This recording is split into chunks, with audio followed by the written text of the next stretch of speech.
Aujourd'hui, on parle liberté. Je suis Cédric Watine, tu es chez Outils du Manager, le podcast en français sur le management le plus écouté.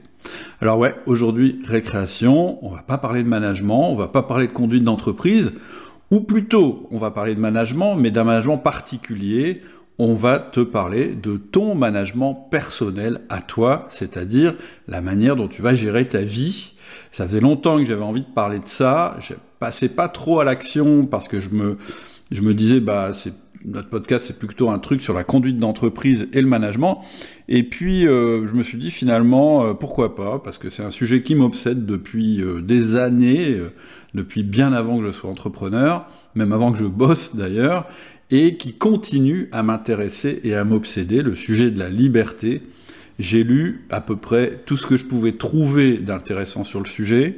J'ai expérimenté plein de trucs, j'en ai parlé beaucoup autour de moi, j'ai beaucoup échangé sur ce sujet-là.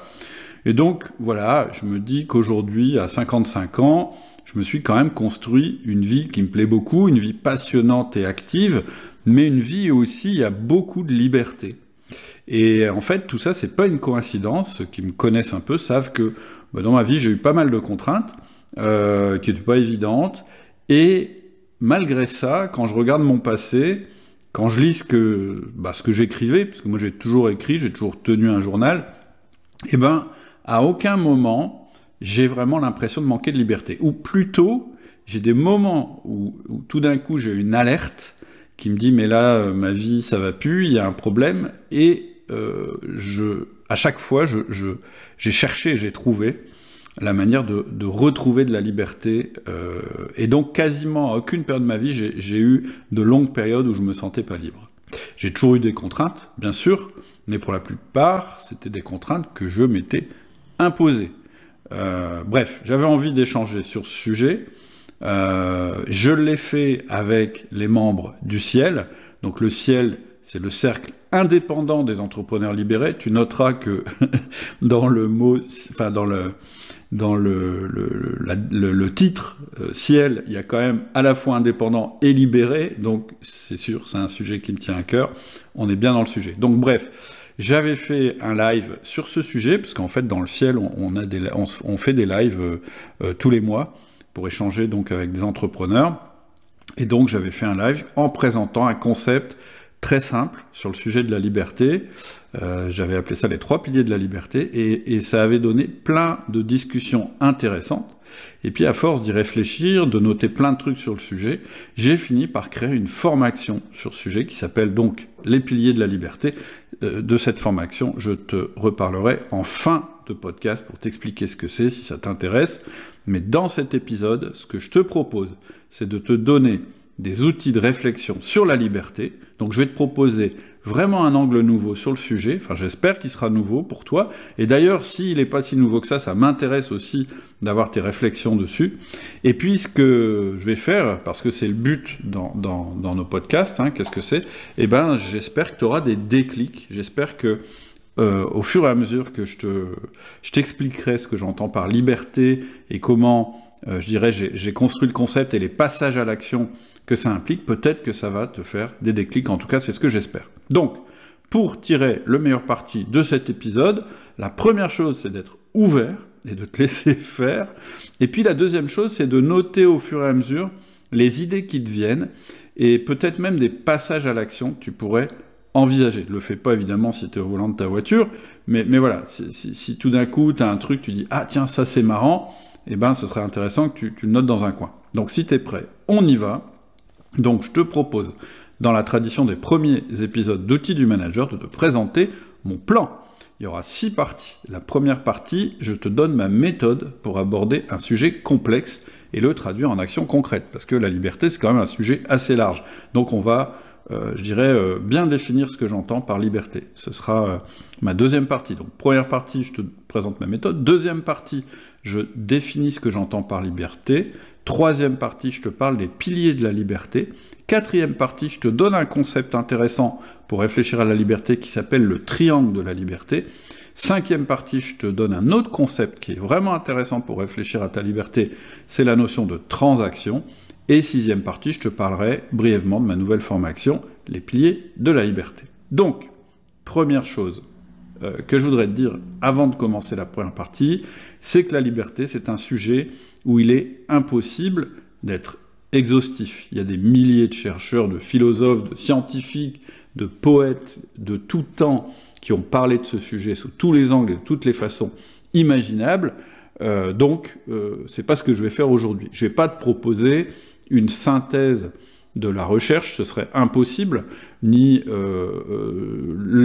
l'exhaustivité des passages à l'action qui sont possibles, ou des définitions de la liberté, même si c'est un sujet qui est un peu plus philosophique que d'habitude, on est quand même chez Outils du Manager, et chez Outils du Manager, on est pragmatique. Donc, je vais te proposer ma méthode quand j'aborde un sujet ultra complexe, mais que je veux être capable de passer à l'action de manière efficace. Ça va être ma première partie.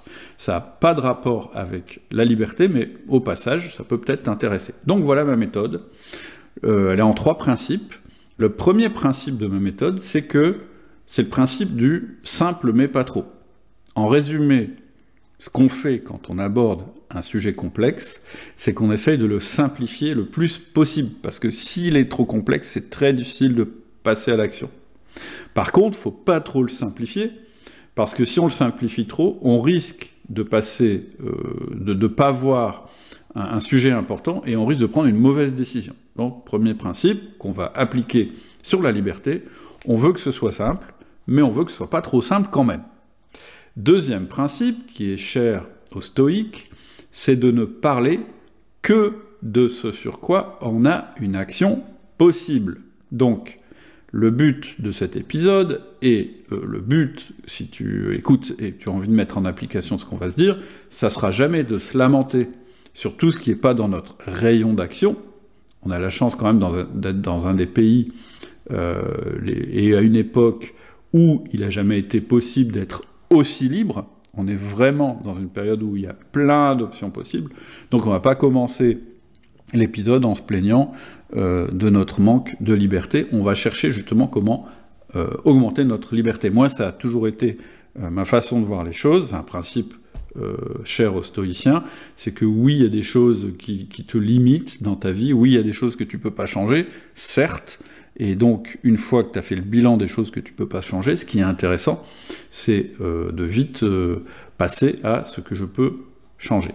Donc c'est mon deuxième principe, on ne parle que de ce sur quoi on a une action possible.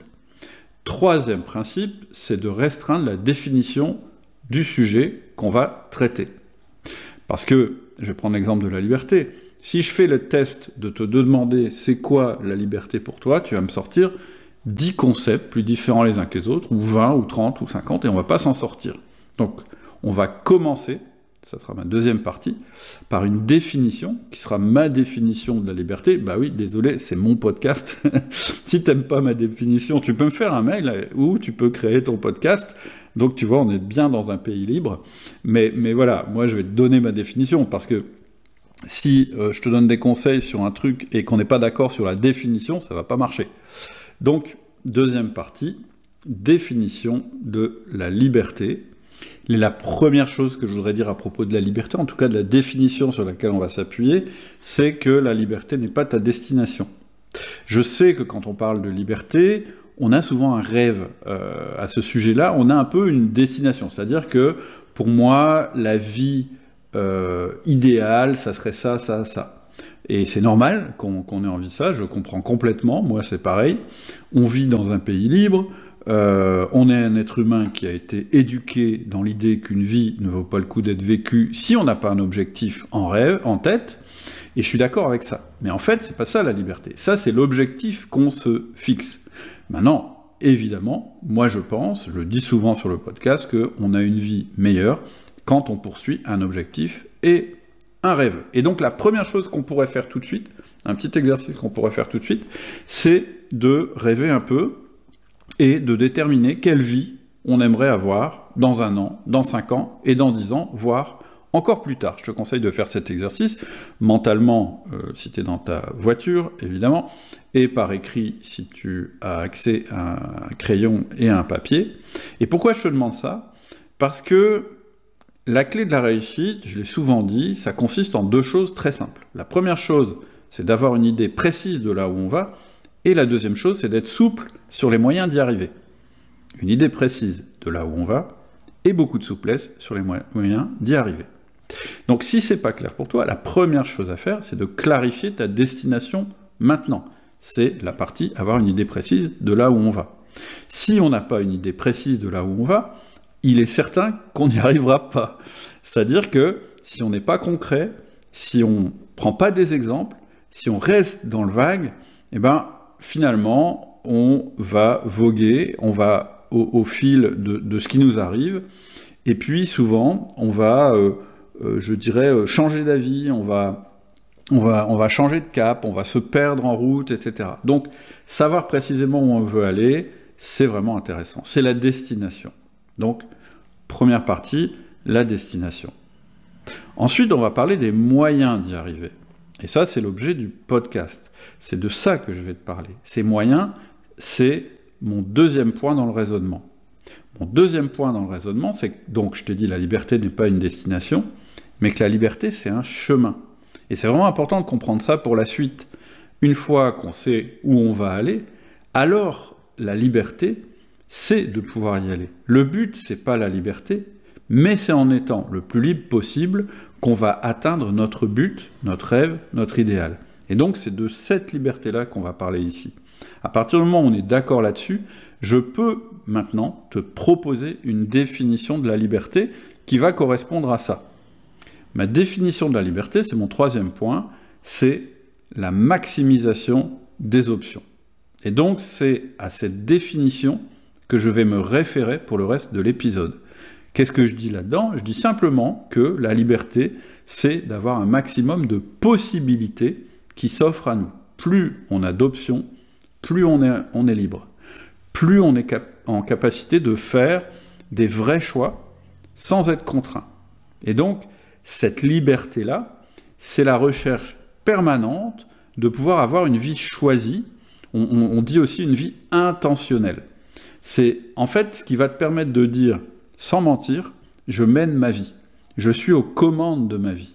Je suis le capitaine de ma vie, pour détourner la phrase de Mandela qui était « je suis le capitaine de mon âme ». Je pense que c'est vraiment ça la liberté. En tout cas, c'est ma définition. Moi, je suis peut-être pas à l'objectif que je me suis fixé, je suis peut-être pas dans ma vie idéale, mais en tout cas, je peux dire, sans mentir, que je mène ma vie, je suis aux commandes de ma vie, et que je suis le capitaine de ma vie. Et donc, je peux dire sans mentir que même si je suis pas arrivé à destination, et peut-être que j'y arriverai jamais à destination, c'est pas ça l'important. En tout cas, je suis dans un état d'esprit où je me sens libre. Alors maintenant, pour finir sur cette définition de la liberté, on va faire un exercice qui est toujours intéressant. Donc je rappelle, la définition de la liberté, c'est la maximisation des options.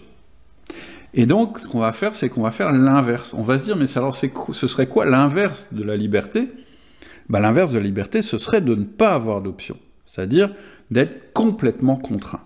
Et donc, ce que je te propose comme mini-exercice, encore une fois, sur le papier, si tu peux, c'est de lister tout ce qui, dans ta vie, restreint tes possibilités de choix.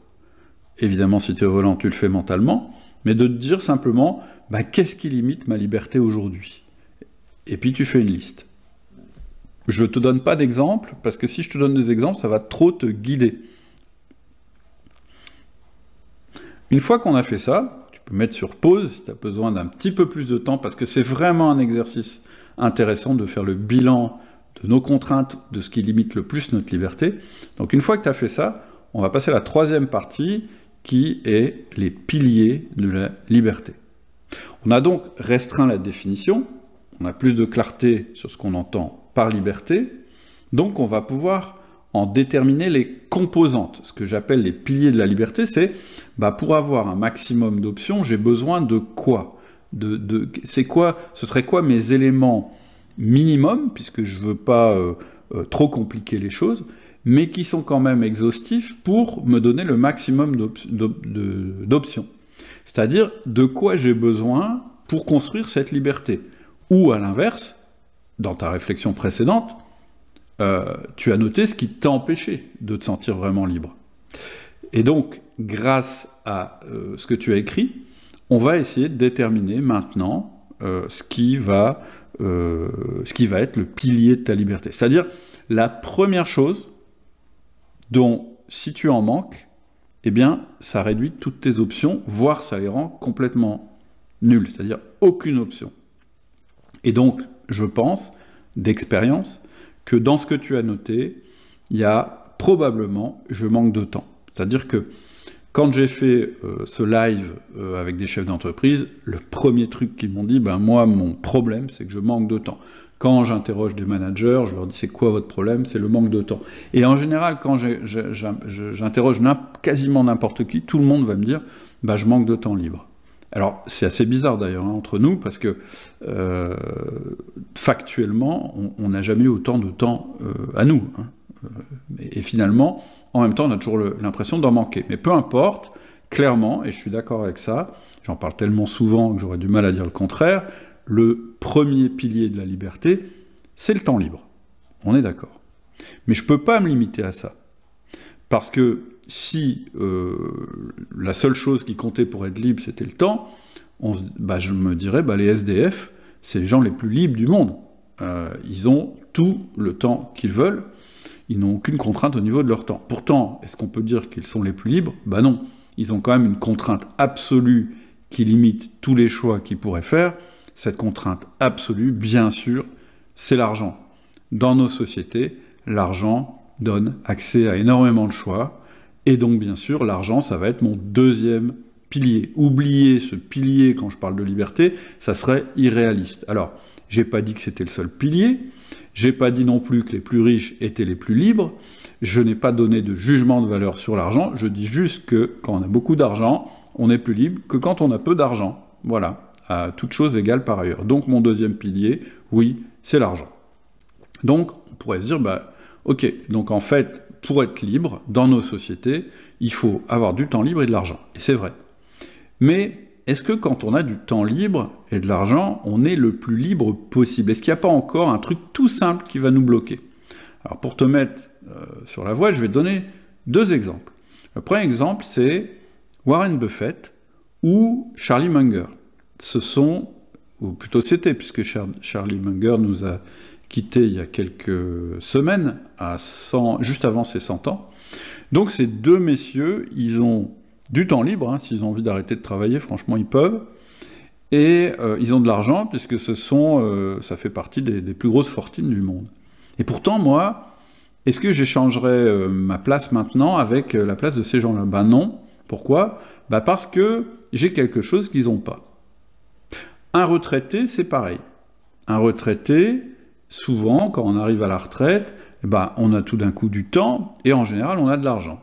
Et ce qui va nous manquer, c'est quoi finalement? Eh bien, c'est la santé. La santé, c'est la base sans laquelle tout le reste n'est plus possible. C'est-à-dire que tu as beau avoir de l'argent, du temps, etc., tes options sont réduites par quoi? Par ta santé, par ta capacité physique ou intellectuelle à justement utiliser ton temps et ton argent. Donc c'est pour ça que j'ai choisi comme troisième pilier, et oui, c'est arbitraire, la santé.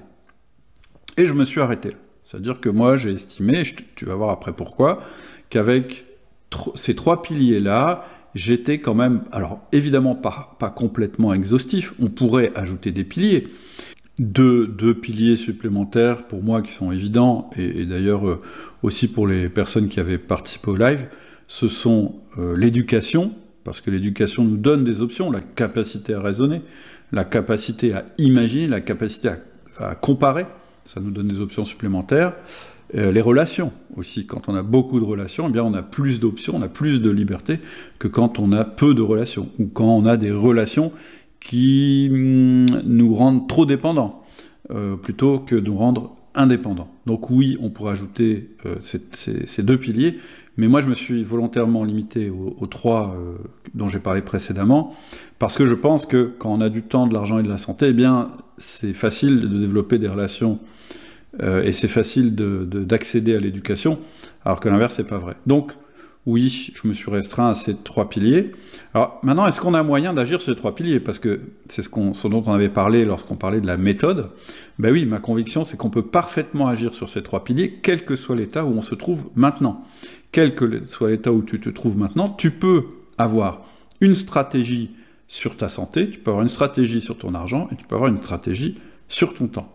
Et la souplesse dont je parlais tout à l'heure, quand je disais pour réussir, il faut avoir une bonne idée de là où on va et une grande souplesse sur les moyens, eh bien la souplesse, elle va s'articuler à l'intérieur de ces trois critères, qui sont assez larges, justement, ou en tout cas qui sont ceux dont il faut se soucier pour être sûr de ne pas être limité dans les options qu'on a. Donc, avant de passer à la stratégie, je vais te donner encore un élément essentiel, mais juste avant, ce que je te conseille de faire, soit mentalement, soit en prenant un crayon et un papier, simplement de prendre chacun des 3 piliers qu'on a évoqués et de noter, selon toi, où tu te situes sur une échelle de 1 à 5 sur ces 3 piliers, en disant, si tu mets 1, c'est j'en ai vraiment pas beaucoup, dans le sens, j'ai vraiment pas beaucoup de temps, ou bien j'ai vraiment pas beaucoup d'argent, ou bien j'ai vraiment pas une bonne santé, à 5, c'est-à-dire 5, c'est j'ai maximiser mon pilier, c'est-à-dire que je suis dans la santé la plus extraordinaire quasiment dont je pourrais rêver, où j'ai largement assez d'argent pour que ce soit plus un facteur limitant, ou bien j'ai largement assez de temps libre. Ça va te permettre en fait de t'évaluer sur ces 3 critères. Allez, n'y passe pas un temps fou, c'est simplement comme ça pour t'obliger un petit peu à t'analyser, sans rentrer dans le détail, et de te dire, bon allez, 1 à 5, l'argent c'est combien, 1 à 5, le temps c'est combien, 1 à 5, la santé c'est combien. Voilà, je te laisse faire ton score, et une fois que c'est fait, on passe à la 4e partie, qui s'appelle le triangle de la liberté, et c'est là qu'on va commencer vraiment à s'amuser. On va maintenant faire un effort mental, si tu n'as pas d'écran sous les yeux, c'est qu'on va imaginer ces 3 piliers comme les côtés d'un triangle. Par exemple, la base de ce triangle, ça pourrait être la santé, le côté gauche du triangle, ça pourrait être le temps, et le côté droit, ce serait l'argent, tu vois. Ce qui fait que, quand on voit cette visualisation, on comprend tout de suite que c'est en maximisant l'aire de ce triangle qu'on maximisera nos options possibles. C'est-à-dire que la personne qui a le plus grand triangle, ça veut dire que c'est la personne qui est le plus riche en liberté, mais aussi qui est la plus riche en termes d'argent, en termes de temps disponible et en termes de santé. Et en fait, quelqu'un qui aurait un triangle comme ça équilibré, ça montrerait que dans l'état où il est, eh bien, il a maximisé ses options. Et ça permet aussi, à l'inverse, de se rendre compte que si je réduis un des côtés du triangle, tu peux imaginer ça mentalement, eh bien, immédiatement, l'aire du triangle se réduit considérablement. C'est-à-dire que on se rend compte qu'un côté disproportionné ne permet pas de racheter l'autre.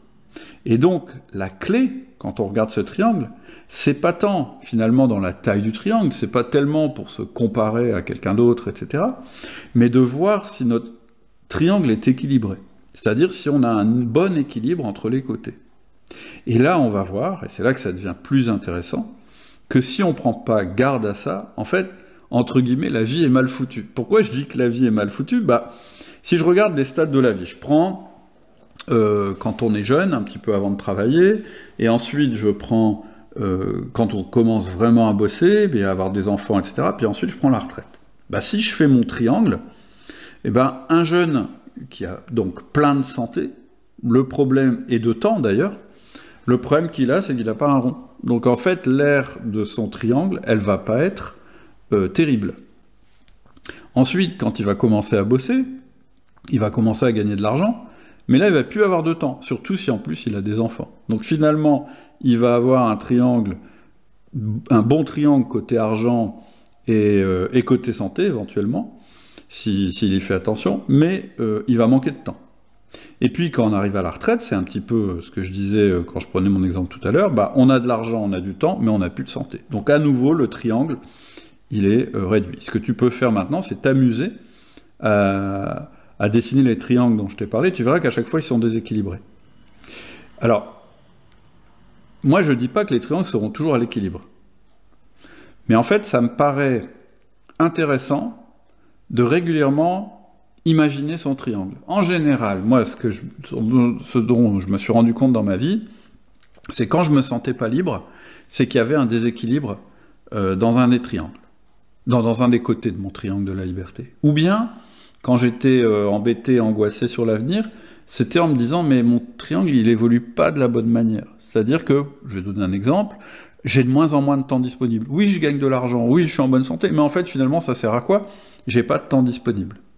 Et donc, c'est vrai que les triangles, ils vont pas toujours être équilibrés, mais avoir une attention permanente sur le côté qui risque, maintenant, ou dans notre vie future, de limiter notre triangle, en fait, nos options actuelles et nos options futures, c'est un exercice à faire. Le premier exercice important, c'est de faire cet exercice pour être conscient de ça. Donc, ce que tu peux faire à partir des scores que tu t'es calculés juste avant, c'est de dessiner ton triangle maintenant. C'est simple, hein, tu prends tes notes, et puis tu dis, si j'ai mis 1, c'est mon côté, il est égal à 1 cm, si j'ai mis 5, c'est 5 cm, etc. Et donc, tu vas tracer ton triangle actuel. Déjà, tu vas voir s'il y a un déséquilibre. Déjà, tu vas voir à quel point le déséquilibre existe. Mais il y a un autre truc qui est vachement intéressant, c'est de tracer ton triangle dans 5 ans, si tu continues de la même manière. Qu'est-ce qui va se passer si tu n'agis pas sur un des côtés? Qu'est-ce qui va se passer dans 5 ans? Qu'est-ce qui va se passer dans 10 ans? Si tu continues à mener la même vie. Par exemple, tu vas peut-être te rendre compte que ta santé, en général, si on n'y prend pas garde, elle va en se réduisant. Tu vas peut-être te rendre compte, j'en sais rien, si, je sais pas, tes limites au niveau argent, ça risque pas de s'améliorer. Enfin voilà, ça te permet déjà de te projeter. Quand on commence à faire un bilan de où on en est et quand on commence à se projeter, c'est là qu'on commence à prendre sa vie en main. Alors maintenant, je vais ajouter un cinquième et dernier élément avant qu'on se quitte, et avant que je te parle de la formation, les piliers de la liberté, c'est ce que j'appelle les transactions. C'est notre cinquième partie.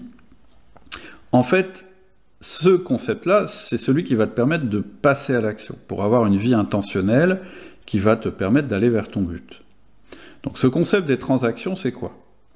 C'est que quand on réfléchit un peu, on verra que non seulement un côté trop petit va limiter la taille du triangle, c'est ce dont on parlait tout à l'heure, mais aussi qu'on peut faire des deals, c'est-à-dire des transactions entre chaque pilier.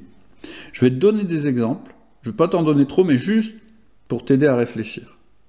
Une première transaction à laquelle je pense, c'est, je peux donner de mon temps pour gagner de l'argent. J'échange mon temps contre de l'argent, c'est le principe d'un contrat de travail. Une deuxième transaction, c'est l'inverse. Je peux aussi donner de l'argent pour obtenir du temps. C'est le principe de la délégation. C'est-à-dire que, c'est quoi la délégation? Tu payes quelqu'un pour faire des choses qui te prendraient du temps.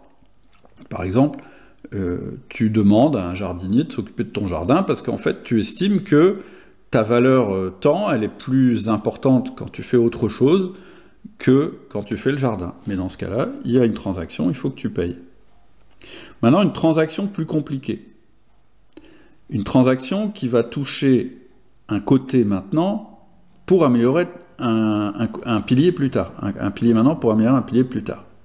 C'est la phrase « Si tu ne donnes pas du temps à ta santé maintenant, ta santé te prendra du temps plus tard ». Moi j'aime bien ça, j'aime bien cette phrase.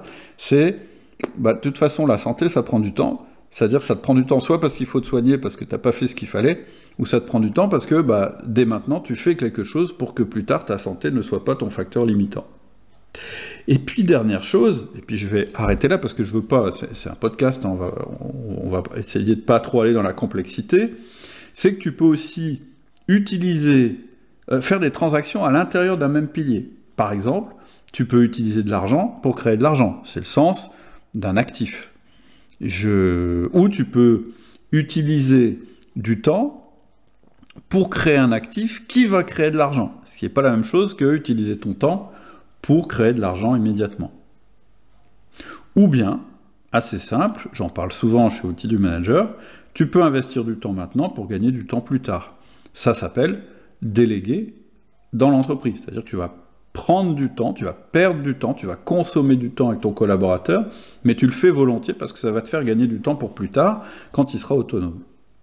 Bref, quand tu as compris les piliers, quand tu as compris le triangle et que tu as compris les transactions, c'est là que tu vois comment ça fonctionne, et c'est là que tu vois que ta vie peut devenir intentionnelle. Tu vas finalement essayer toujours de choisir les meilleures transactions que tu vas faire maintenant pour transformer ton triangle plus tard. C'est la fin de ma 5e partie. Alors, 6e partie et conclusion de cet épisode, je te parle quand même de la formation Les Piliers de la Liberté. Je ne vais pas te détailler le menu, ça, on va mettre un lien en descriptif, et il suffira que tu cliques dessus pour avoir accès. Mais simplement, voilà, te dire en quoi ça consiste. Ce que je viens de faire en fait dans cet épisode, c'est de donner de nouvelles perspectives, un nouvel angle quand tu réfléchis à ta liberté. J'espère que ça te sera utile. Mais moi, j'ai voulu aller plus loin et être plus personnel en créant la formation Les Piliers de la Liberté. C'est certainement ma formation la plus personnelle. Là, je ne te parle pas de management ou de conduite d'entreprise, je te parle de ma philosophie de vie qui englobe aussi ces 2 disciplines. Et le risque que j'ai pris en faisant ça, c'était un peu qu'on se perde. Et donc, ce que j'ai voulu proposer dans cette formation, ce que je propose dans cette formation, c'est 2 choses complémentaires. La première chose, c'est que cette formation, elle peut complètement s'écouter en audio. Elle est faite pour ça. C'est-à-dire qu'il y a toute une partie, la partie sur les principes, les déclics et les passages à l'action. Tu n'as pas besoin d'être assis à un bureau pour la travailler, tu peux l'écouter en conduisant, etc., etc., un peu comme un podcast, sauf que voilà, c'est plus sur le passage à l'action. Et si à l'intérieur de ça, tu as des déclics, c'est-à-dire tu te dis « Ah ouais, il faut que je bosse tel pilier, tel autre pilier ou telle transaction », alors tu peux aller dans la formation, retourner dans la formation, et là je te donne mes fichiers Excel, les questionnaires que j'ai formalisés, c'était des trucs que j'avais, je dirais, qui n'étaient pas très beaux à regarder, puis qui me convenaient, mais là je les ai mis au clair et au propre, et là tu y as accès. Et donc, ça te permet là, pour le coup, vraiment de passer à l'action. Donc, en gros, c'est quoi le trajet que je propose dans cette formation? C'est de t'amener à la fin à faire les meilleures transactions possibles dans ta situation à toi. C'est-à-dire que, évidemment, je te propose mes outils, je te parle de mon expérience, etc. Mais après, toi, tu es dans ta situation particulière, avec l'âge que tu as, ta situation personnelle, etc., etc. Et donc, il faut que tu puisses prendre des options qui correspondent à ton cas, à toi. Je ne peux pas te parler directement des transactions, c'est la finalité, c'est-à-dire quelle décision tu vas prendre sur ton temps, ton argent, et sur ta santé, mais tu peux pas y aller directement. Avant, ce qu'on va faire ensemble, c'est un bilan, un petit peu ce qu'on a fait très très vite dans le podcast, mais là c'est plus détaillé, et donc tu vas évaluer ta situation actuelle sur les 3 piliers de la liberté, et tu vas te fixer une situation future que tu recherches. Et donc, une fois que tu auras fait ce bilan, eh bien il va falloir que tu comprennes dans le détail les mécanismes de chaque pilier, le temps, l'argent et la santé. Et là, je vais vraiment rentrer dans le détail en te livrant les principes qui me guident, et tu vas te rendre compte qu'en fait, ces principes, ces règles, on pourrait dire, les règles de l'argent, du temps et de la santé, elles sont très différentes. C'est-à-dire que quand on parle d'argent, c'est très très différent de quand on parle du temps. Par exemple, je te donne un exemple, le temps, il est limité, l'argent, potentiellement, c'est illimité. Je veux dire, évidemment, on n'y arrive pas tous, mais potentiellement, tu peux continuer tout le temps à créer de l'argent, etc., etc. Donc, il y a vraiment des règles qui s'appliquent et qui sont différentes. Et donc, une fois que tu auras bien compris ces règles-là, que tu auras ta situation actuelle sur chacun des piliers et que tu connaîtras ta destination, alors on va rentrer dans le détail. Et donc, ce que je voulais te dire avant de conclure, c'est que je ne suis pas un spécialiste de la finance, je ne suis pas un spécialiste de la santé, je ne suis pas médecin, et donc ce que je vais te proposer dans cette formation, c'est pas du tout des produits financiers ou des choses comme ça, c'est simplement une manière de réfléchir et d'agir par rapport à l'argent ou par rapport à la santé. Ça me ferait hyper plaisir, évidemment, d'échanger avec toi sur le sujet. Cette formation, donc, elle est sortie, mais elle va évoluer, comme toutes mes formations, en fonction des questions qu'on se pose, en fonction des discussions qu'on a sur le forum, eh bien, je la ferai évoluer pour ajouter éventuellement des piliers ou pour ajouter des choses quand elles manquent. Donc, je t'encourage simplement à suivre le lien qui est en podcast. C'est un investissement sur toi. Je pense que c'est vraiment un investissement important. C'est vraiment important, je pense aujourd'hui, d'avoir une vie intentionnelle et de savoir bien manager sa liberté. Je te souhaite une très bonne semaine et je te dis à bientôt.